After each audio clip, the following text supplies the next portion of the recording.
Olá, a partir de agora você está convidado a acompanhar uma conversa com o senador Blairo Maggi. E o nosso tema é uma análise da conjuntura política atual. Nós tivemos ontem, antes da gravação desse programa, ontem à noite, uma decisão do Tribunal Superior Eleitoral que coloca em risco a eleição da presidente Dilma, uma vez que as contas de campanha vão ser revistas. Nós temos também a votação das contas de 2014 da Presidência da República, que também ainda passam pelo crivo aqui do Congresso Nacional. Congresso que tem tido dificuldade em votar os vetos presidenciais. Nesse momento de tantos impasses, nós estamos ouvindo os senadores para entender melhor o que acontece nesse processo político. Senador Blairo Maggi, muito obrigada pela sua presença aqui no nosso programa. É um prazer estar aqui. Para nós também. A pergunta já está feita. Que análise o senhor faz desse momento? Como é que isso reverbera nesse ambiente político? Bem, eu acho que a primeira análise é separar um pouco essa questão política que acontece na Câmara e no Senado. Questão da derrubada dos vetos ou manutenção dos vetos. Infelizmente, a Câmara Federal, ou alguns parlamentares da Câmara, estão fazendo uma espécie de motim. Tá?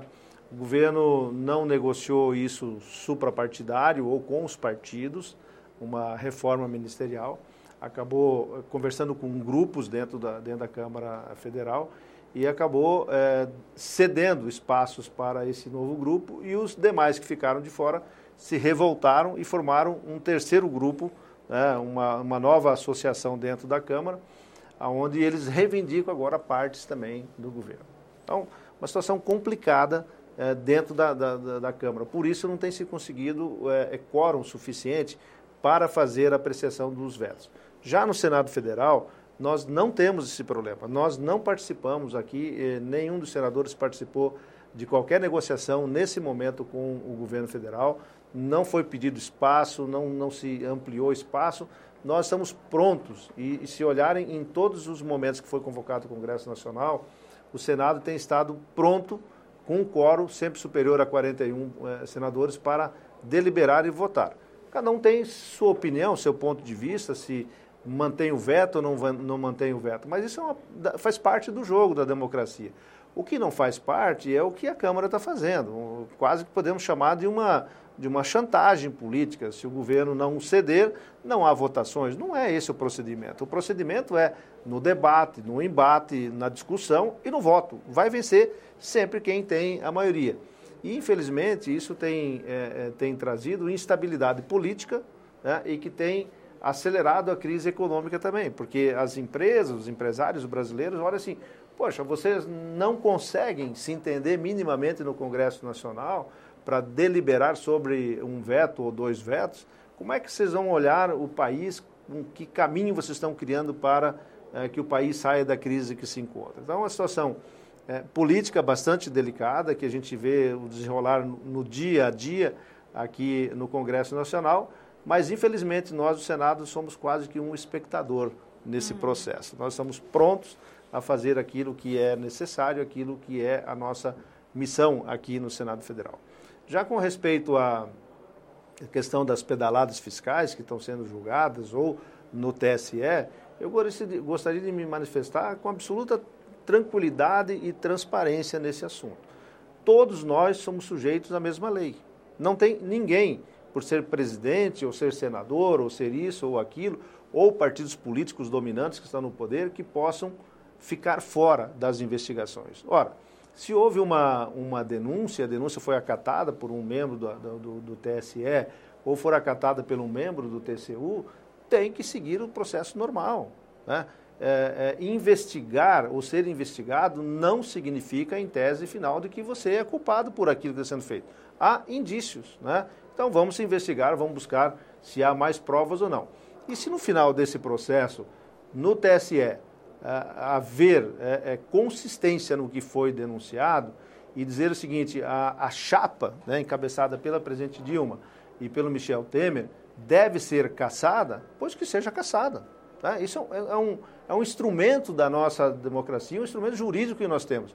Agora, isso, uma boa parte ou a maioria dos brasileiros até espera uma solução dessa. Mas não é uma solução rápida também, porque, assim como eu defendo que deve ser investigados e que deve perder o mandato no final, ou a chapa perder a sua eficácia no final do processo, nós também temos que respeitar, né, que todo esse processo aconteça dentro da devida regra legal que nós temos. Assim é a questão do TCU também, das pedaladas fiscais. Eu vejo, às vezes, membros, hoje mesmo, o líder do governo vai no plenário e acha que isso é um golpe, que isso é abreviar o caminho para chegar no poder. Eu não vejo assim. Eu acho que estamos dentro do espaço democrático e o Supremo Tribunal Federal saberá interpretar no momento certo se há excessos de um tribunal ou não. Portanto, a gente lamenta que estejamos aonde estamos, né, com toda essa discussão, com toda essa confusão, mas nada que não esteja previsto na nossa legislação e que todos nós devemos nos submeter a ela. Senador, falando da atuação do Senado, então, nesse momento, o senhor é relator na Comissão Especial da Agenda Brasil,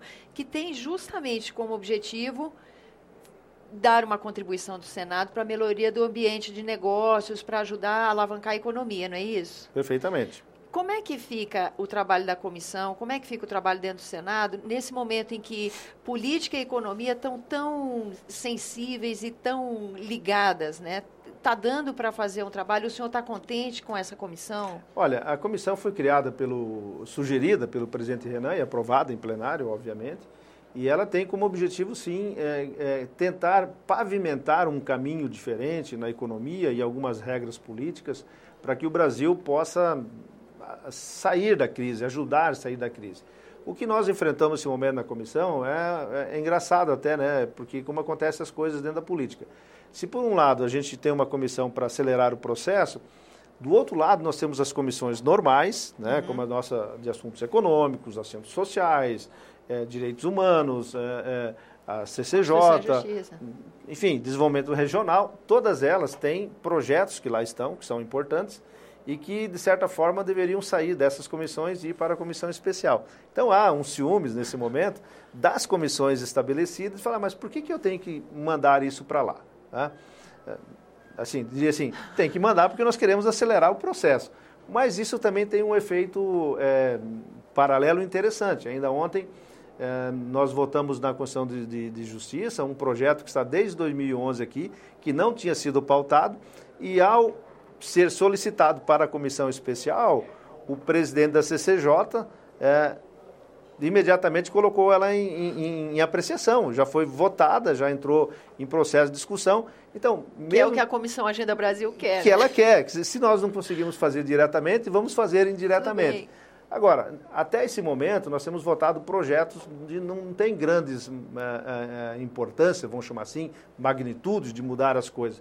Mas também é uma comissão que vai receber ao longo, né, desse ano ainda projetos muito claros e grandes que nunca foram decididos aqui. Por exemplo, a questão da legalização dos jogos de azar no Brasil. Né? Cassinos, jogo do bicho, bingos, etc. É um tema que eu acho que nós não podemos mais fugir, já que no mundo todo, ou em todo o mundo, se joga. Daqui do Brasil hoje, com um iPad, com um telefone, com um computador, se joga em qualquer cassino do mundo. Então, os tempos mudaram, barreiras que estavam sendo colocadas, elas caíram, e nós temos que deliberar sobre isso. E eu sou relator dessa matéria e vou, nos próximos dias, apresentar um relatório. E desde já, eu sou favorável a esse tipo de situação. Vamos ver se os meus colegas também vão nessa direção. Um outro projeto importante que estamos discutindo, está na mão do senador Moca, ele pode até vir para falar sobre esse assunto, que é a questão de aquisição de terras para estrangeiros. Nós sempre fomos muito reticentes isso no Brasil. Fizemos, não fizemos. Eu mesmo tenho dúvidas se devemos fazer, porque não é que eu não queira entregar as terras para o estrangeiro. A terra brasileira vai ficar aqui, ninguém vai levar embora. Eu tenho um certo receio, se ele deixa de produzir de um dia para o outro e como é que nós ficamos sem a produção. Então, nós temos que compatibilizar isso e aí eu acho que a comissão especial é especial para decidir esse tipo de situação. Entendi, um ambiente mais propício, mais propício, exatamente, mais que a gente atalha caminhos e chega numa solução mais rápida. E o senhor espera que o resultado desse trabalho comece a aparecer quando? Não, ele já começa, porque à medida em que nós vamos votando, deliberando, tem projetos que são terminativos que nem para o plenário vem daqui. Ele já vai direto para a Câmara, né? E outros projetos, eles virão aqui para o plenário, serão debatidos aqui, como as PECs, as propostas de emenda constitucional. Tem que vir, tem um rito, mas o importante é a gente startar esses projetos que lá estão ou até provocar as outras comissões que acelerem como isso está acontecendo. E que vamos produzir cada vez mais aqui no Senado. Senador, muito obrigado pela sua presença aqui no nosso programa. Eu que agradeço, é um prazer. Eu agradeço a você que nos acompanha, lembrando que esse é o programa Argumento, que você é nosso convidado a fazer sugestões e críticas ao trabalho da TV Senado. E para isso é uma ligação gratuita, 0800 61 2211. E quando você quiser rever esse ou outro dos nossos programas, senado.leg.br/TV. Até a próxima.